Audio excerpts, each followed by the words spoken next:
red ribbon that messengers are oddly fond of. The thick, pungent red was drawn from the organs of some unfortunate victim. A strange choice indeed, but perhaps for the messengers, wearing this accessory constitutes a form of mourning. What's up guys, I'm Dave Klein, and welcome to Yharnam Tales. In this tale, we'll be exploring the tragic life of Father Gascoigne. Father Gascoigne came to Yharnam from a foreign land where he earned the title of Father. Father is a title used for clerics in a foreign land, and there is no such rank in the Healing Church.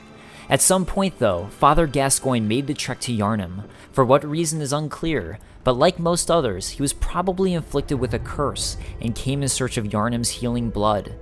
Like other foreigners who received blood transfusions upon trekking into Yharnam, Father Gascoigne became a hunter, and became friends with another hunter by the name of Henrique. The taciturn old hunter Henrique was once partners with Father Gascoigne, and though they were a fierce and gallant duo, their partnership led to Henrique's tragically long life. This was likely due to Gascoigne's eventually joining Yharnam's very own church, the Healing Church. As you know, the Healing Church is the fountainhead of blood healing. Well, I'm a simple hunter, quite unfamiliar with the ins and outs of the institution. But I have heard that the holy medium of blood healing is venerated in the main cathedral, and that counselors of the old church reside in the high stratum of the cathedral ward. If you seek blood healing, and the church is willing, you should pay them a visit. It's likely this blood of the Healing Church was something Gascoigne not only partook in, but also shared with his former colleague, Henrique, leading to Henrique's longer than average life. At some point, however, Father Gascoigne decided to leave the church. His dingy scarf, a holy shawl and symbol of the Healing Church from which Gascoigne would eventually part ways. Perhaps as he moved up the echelon of the church, he decided that he disagreed with the church's teachings. Or perhaps it was in order to pursue another, more personal avenue. A small music box received from a young Yharnam girl plays a song shared by her mother and father. Inside the lid is a small scrap of paper, perhaps an old message. Two names can be made out, however faintly: Viola and Gascoigne. Gascoigne met Viola, a woman he would fall in love with and gift a red jeweled brooch.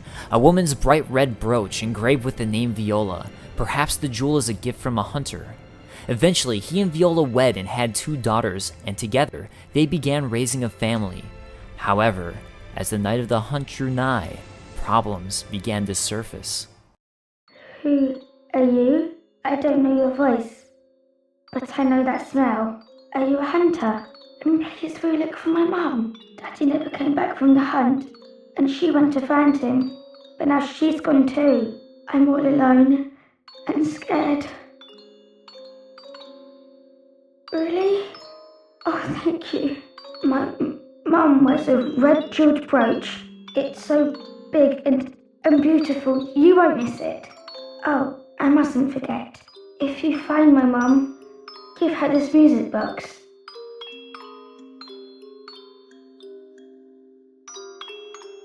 It plays one of Daddy's favourite songs, and when Daddy forgets us, we play it for him so he remembers.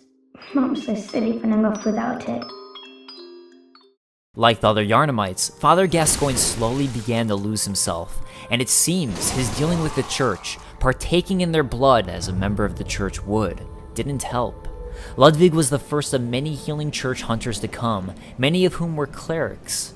As it was, clerics transformed into the most hideous beasts. As the hunt and night draw on, Father Gascoigne begins to go through another episode, and he and Viola head to a familiar place, the Uden Cathedral, likely to help Gascoigne remember himself. They leave their daughters at home, again, likely to keep them away as he goes through his episode. But this time, things are different, and in their rush to get Gascoigne away from the kids, Viola forgets her music box. Beasts all over the shop. You'll be one of them, sooner or later.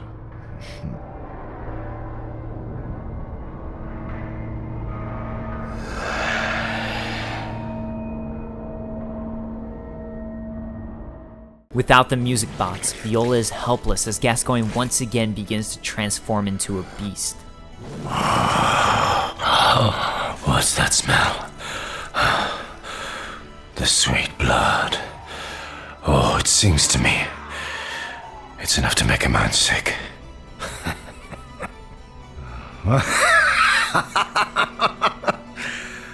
Like the other church members who partook in the Healing Church's blood, Gascoigne transforms into a hideous beast seeking blood. And why not? For the Healing Church Gascoigne was a member of were believers in the Great One Odin. Human or no, the oozing blood is the medium of the highest grade and the essence of the formless Great One Odin. Both Odin and his inadvertent worshippers surreptitiously seek the precious blood. He tears apart all inhabitants who cross his way in a frenzy for more and more blood, his clothing tainted by a pungent beastly stench that eats away at Gascoigne, and in the end, completely loses himself to the curse, transforming entirely into a beast until he's finally put down.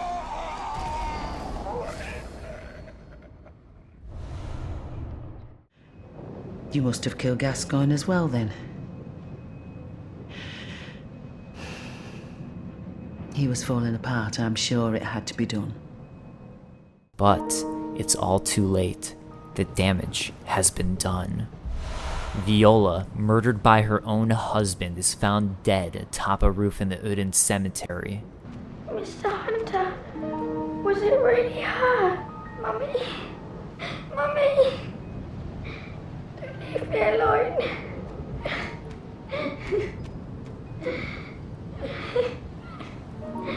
With Father Gascoigne and Viola gone, their children are left orphans. Henrique seeks vengeance and attacks the hunter who killed his former partner. Meanwhile, depending on what the hunter tells Gascoigne's daughter, she leaves either in search of her parents or in search of a safe place. But isn't there something I can do? Maybe Mum and Dad are stuck out there, waiting for me to come and find them. Only to come across a man-eater boar.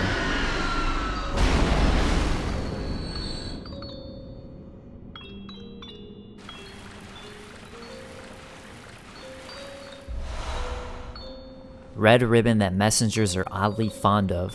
The thick, pungent red was drawn from the organs of some unfortunate victim. A strange choice indeed, but perhaps for the messengers, wearing this accessory constitutes a form of mourning.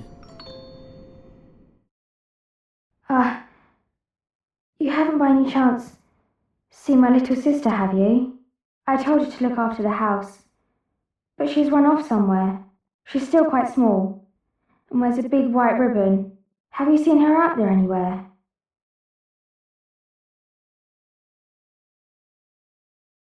Oh, how did this happen? Why would she ever go outside? At least I'll have something to remember her by. Between all of the misfortune, Gascoigne is survived only by his second daughter, who too begins to be affected by the blood moon and goes insane. What a perfect ribbon. And now it's mine. I can't wait to try it on. Oh, it's wonderful. In her insanity, she eventually falls from a ladder to her own demise.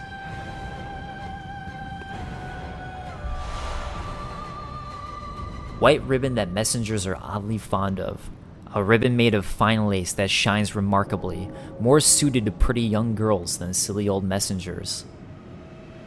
And with that, Gascoigne, a once active member of a foreign clergy inflicted by a curse, lost everything.